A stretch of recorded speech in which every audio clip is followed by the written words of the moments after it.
ఏమైతది మంచిగా బక్రాలైతారు గిట్లా. మెదక్ జిల్లా నర్సాపూర్లుండే గీ చేతన్ మెన్స్ వేర్ బట్టల షాప్ ఆయన ₹2 షర్ట్ అని ఇన్స్టాగ్రామ్ లో ఆఫర్ పెట్టిండట.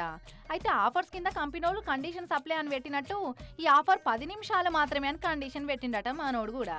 అయితే ఆ కండిషన్ చూసుకోకుండా వందల మంది ఎగబడ్డారు ఆఫర్ కోసం. ఇక చూసుకోర్రి, నేను 10 నిమిషాలనే పెట్టినా, నాదేం తప్పు లేదు, టైం అయిపోయింది అని చెప్పి షటర్ గుంజి అవతల పడ్డాడు దుక్నపోడు. ఇంత మోసం చేస్తాడా, ఆఫర్ పెట్టి బక్రాలం చేస్తాడా ఇంతమందిని అని షటర్ గుంజినా ఆడికెళ్ళి పోతలేరు వచ్చినోళ్ళు. లాస్ట్కు ముచ్చట పోలీసోళ్ళ దాకా చేరితే వచ్చి ఎక్కడోళ్ళని అక్కడే ఇల్లగొట్టిండ్రు. నాకు తెలిసిన మంత్రం పనిచేస్తుందా లేదా అని కొత్తగా మంత్రాలు నేర్చుకున్నోడు ప్రయోగం చేసి చూసినట్టు ఈ షాపోడు కూడా ఇన్స్టాగ్రామ్ లో ఆఫర్ పెడితే వస్తారా లేదా అని చూసిండేమో. గింత పని అవుతుందని ఎక్స్పెక్ట్ చేయలేనట్టున్నాడు. మరి అట్లుంటది సోషల్ మీడియాల ప్రభావం జనాల మీద.